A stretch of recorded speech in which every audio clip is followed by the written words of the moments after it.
លេង10ឆ្នាំកន្លងផុតទៅ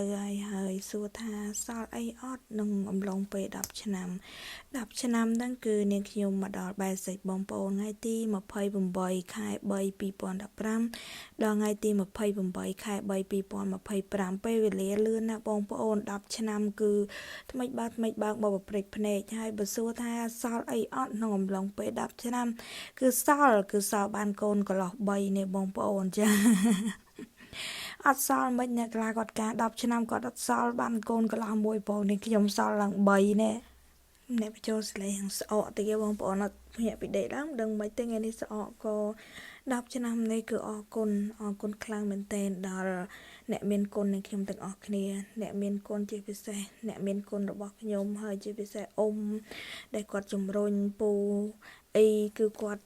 បានជួយនាងខ្ញុំច្រើនមែនតើ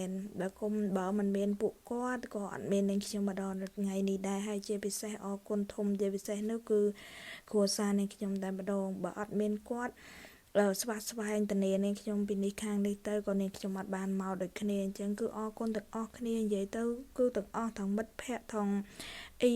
ពូមីងទាំងអស់គ្នាតែម្ដងដែលនាងខ្ញុំអត់បានរៀបរាប់ឈ្មោះអស់តែ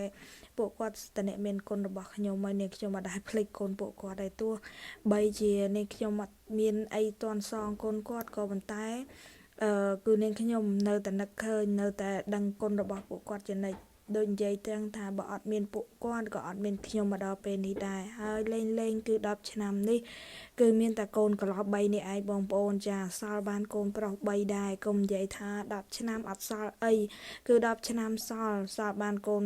កំឡោះដែលគួរឲ្យស្រឡាញ់ទាំង3